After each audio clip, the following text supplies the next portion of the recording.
నమస్తే, welcome to our channel. నేను మిషాల్ని. YCP batch మొన్నటి వరకు రప్ప రప్ప అని నినాదాలు చేశారు. జగన్మోహన్ రెడ్డి గారు ఎక్కడ పర్యటనకు వెళ్ళినా సరే వెనకుండి రప్ప రప్ప అని, నెక్స్ట్ అధికారంలోకి వచ్చిన తర్వాత రప్ప రప్ప అని నినాదాలు చేస్తూ వచ్చారు. కానీ నిన్న నెల్లూరు పర్యటనలో మాజీ ముఖ్యమంత్రి జగన్మోహన్ రెడ్డి గారు ఎన్నుకున్న బ్యాచ్ కూడా రక్తంతో హోలీ, నెక్స్ట్ అధికారంలోకి వచ్చిన తర్వాత అని నినాదాలు చేస్తున్నారు.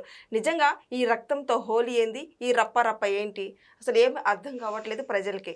మరి దీని మీద పూర్తిగా విశ్లేషించడానికి మనతో పాటు స్టూడియోలో ఉన్నారు పొలిటికల్ అనలిస్ట్ శ్రీలీల గారు ఉన్నారు. వారిని అడిగి విషయాలను తెలుసుకునే ప్రయత్నం చేద్దాం. నమస్కారం మేడం. నమస్తే అమ్మా. మేడం, జగన్మోహన్ రెడ్డి గారు ఎక్కడ పర్యటనకి వెళ్ళినా సరే ఆ బ్యాచ్, వైసీపీ బ్యాచ్ మట్టికి రప్ప రప్ప అని మొన్నటి వరకు నినాదాలు చేశారు. మరి మరొకసారి ఇప్పుడు మళ్ళీ నెక్స్ట్ అధికారంలోకి వచ్చిన తర్వాత 2029లో రక్తంతో హోలీ నినాదాలను చేస్తున్నారు. ఏంది రక్తంతో హోలీ ఏంటి మేడం? వాళ్ళు రక్త పిశాచాలు అంటారు చూడండి, ఆ బ్యాచ్కి సంబంధించిన వ్యక్తులు వైఎస్ఆర్సీపీ పార్టీ వాళ్ళు. ఎందుకు ఇలా అనుకోవాల్సి వస్తుంది? నిజంగా ఇలా అంటాం కరెక్టేనా అంటే కరెక్టే.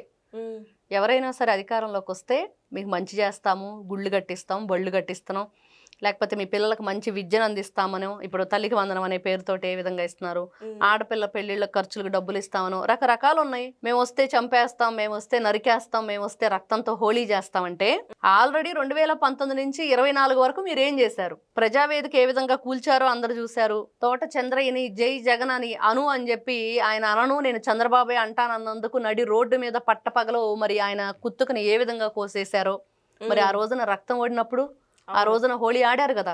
మరి ఆ అబ్బాయి పాపం 10వ తరగతి చదువుతున్న అమర్నాథ్ గౌడ తన అక్కని వేధిస్తున్నారని చెప్పేసి వాళ్ళని అడిగినందుకు, ఆ పిల్లోడి మీద పెట్రోల్ పోసి తగలబెట్టినందుకు మరి ఆ అబ్బాయి ప్రాణాలతో హోళీ ఆడారు కదా.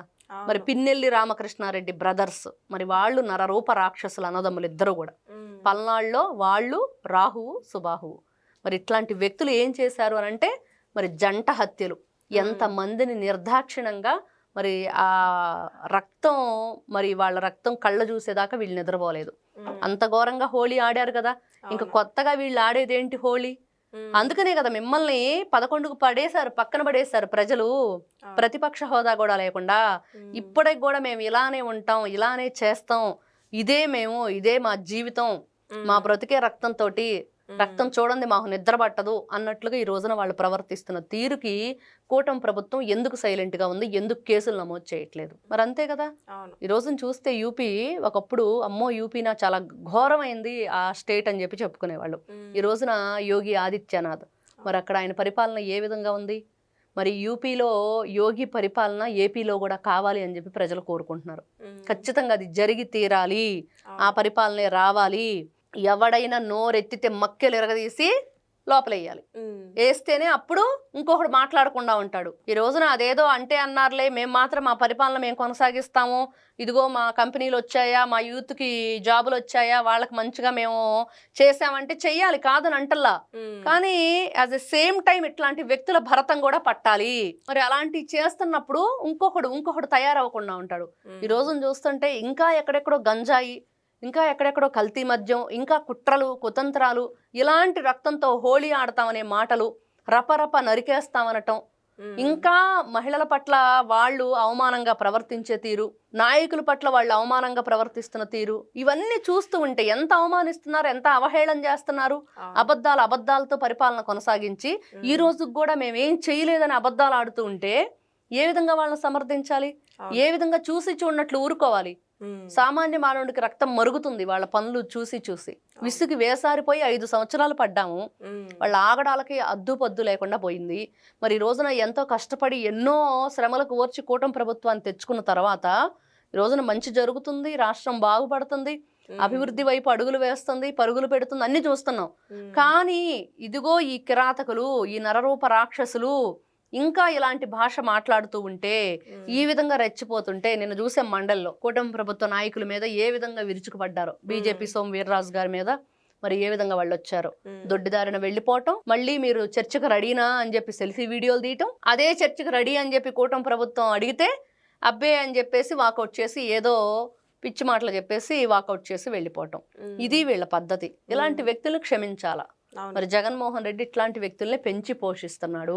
మరి నెక్స్ట్ అధికారంలోకి వస్తామంటున్నారు, వస్తారా మేడం? ఎక్కడికి వచ్చేదమ్మా, ఇంకెక్కడికి వస్తారో? ఈ రోజున 11 వచ్చినాయి, రేపు 1 కూడా వచ్చిద్దో రాదో డౌటే. జగన్మోహన్ రెడ్డి గెలిస్తే చాలు, ఫస్ట్ ఆయన సీట్ని కాపాడుకుంటే చాలు.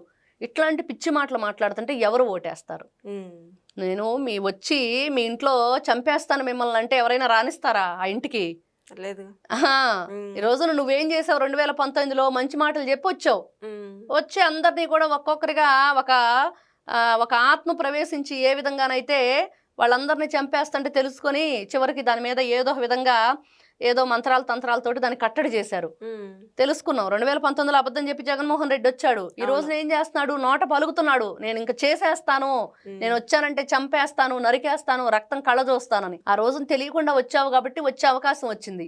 ఈ రోజు నువ్వు డైరెక్ట్ గా నేను చంపేస్తానంటే నిన్ను ఎలా రాణిస్తారు?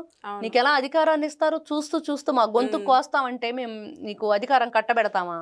ఈ రోజున ఆ వ్యక్తి అరుంధతి సినిమాలో పశుపతి ఏ విధంగానైతే ఆ సమాధిలోంచి బయటకు వచ్చి విజృంభిస్తాడో అలా విజృంభిస్తున్నాడు.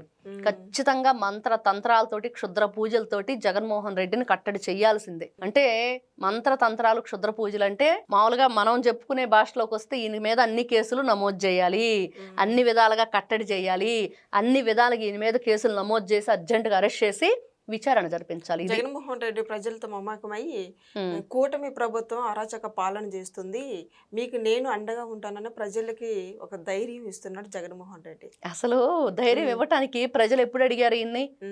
నాకు కూటమి ప్రభుత్వం వల్ల ఇబ్బంది ఉందని ఏ ప్రజలు చెప్పట్లేదు. ఏ ప్రజలు ఇంతవరకు బయటకు వచ్చి ఇదిగో మాకు ఈ ఇబ్బంది ఉందని ఎక్కడా కూడా మనం వినింది లేదు. అందరూ ప్రశాంతంగా ఉన్నారు. మనం పబ్లిక్ వాయిస్ వింటూ ఉన్నాం. ఎన్నో సందర్భాల్లో అన్ని ఛానల్స్లో కూడా వస్తూ ఉంటాయి, యూట్యూబ్ ఛానల్స్ చూస్తూ ఉంటే. మరి వాళ్ళందరూ ఏం చెప్తున్నారు?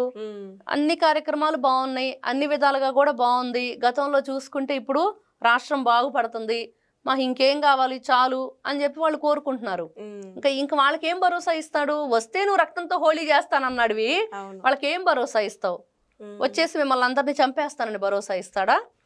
మళ్ళీ ప్రజావేదిక కూల్చినట్లుగా అమరావతిని నేను రాజధానిగా ఒప్పుకోను, రైతులను రోడ్డు పడేస్తాను, 3 రాజధానులు అంటాను, 3 ముక్కల ఆట ఆడతాను, దొరికినంత దోచుకుంటాను, ఇది వాళ్ళ పద్ధతి. కాబట్టి ఇట్లాంటి వ్యక్తి మళ్ళీ ఈ రోజున జగన్మోహన్ రెడ్డి ఎమ్మెల్యేగానో వార్డు మెంబర్గానో గెలిస్తే చాలన్నట్లుగా ఉంది. వాళ్ళ పార్టీ భూస్థాపితం కావటం ఖాయం. ఖచ్చితంగా ఇక్కడ మాత్రం వీళ్ళు ఈ రోజున ట్రీట్మెంట్ స్టార్ట్ చేయకపోతే మరి ఎలాంటి ట్రీట్మెంటు, మరి ఎవరెవరికి ఏ విధంగా మరి ఏ జబ్బులు వచ్చినాయో మనం చూస్తున్నాం. ఇష్టానుసారంగా రెచ్చిపోతున్నారు. ఒక్కొక్కడు ఒక్కొక్కలాగా. చూస్తే ఒకడు రప్పరప్ప అంటాడు, ఒకడు రక్తంతో హోళీ అంటాడు, ఇంకొకడు ఏదో అంటాడు. కాబట్టి వీళ్ళందరినీ కూడా వాళ్ళ మీద అవన్నీ కేసులు నమోదు చేసి ఇట్లాంటి అసాంఘిక కార్యకలాపాలు పాల్పడుతున్నారు. సంఘ విద్రోహ శక్తులుగా వీళ్ళు మారారు. మరి ప్రజలకి భయాందోళన కలిగించే విధంగా వీళ్ళ ఆలోచన విధానం ఉంది. కాబట్టి ఇట్లాంటి వ్యక్తులు 10 మందిలో తిరగటానికి కానీ ఇలా ప్లాకార్డ్స్ పట్టుకోవటానికి కానీ జగన్మోహన్ రెడ్డి వచ్చినప్పుడల్లా ఈ విధంగా రెచ్చిపోవటానికి మనం చూస్తాం. సింగయ్యని కారుతో తొక్కిచ్చేశారు ఇట్లా జగన్మోహన్ రెడ్డి ఏదో యాత్ర పెట్టి. మరి ఆ రక్తంతో ఆ రోజున హోళీ చేశారు కదా, ఏమి తెలియనట్లుగా చెట్ల కుప్పల్లోకి ఇసిరేసి వెళ్ళిపోయారు ఆ మనిషిని. పాపం మనం అందరం ఫస్ట్ టైం చూసినప్పుడు ఏమనుకున్నాం? ఏదో యాక్సిడెంట్ అయింది, అతనికి పడిపోయాడు అనుకున్నాం. తీరా చూస్తే సాక్షాత్తు జగన్మోహన్ రెడ్డి కారే తొక్కిచ్చేసింది, నిమ్మకాయ తొక్కిచ్చేసినట్లు. మరి ఈ విధంగా చెప్పుకుంటూ వెళ్తే వీళ్ళ అరాచకాలకు హద్దు అదుపు లేకుండా పోతుంది. ఖచ్చితంగా కూటమి ప్రభుత్వం చర్యలు తీసుకోవాలి. ఈ రోజున ప్రజలందరూ అదే కోరుకుంటున్నారు. కాబట్టి ఇట్లాంటి వ్యక్తుల మీద ఖచ్చితంగా చర్యలు తీసుకోపోతే రేపు వీళ్ళు ఇలాంటివి చేసి చూపిస్తారు. నమస్తే.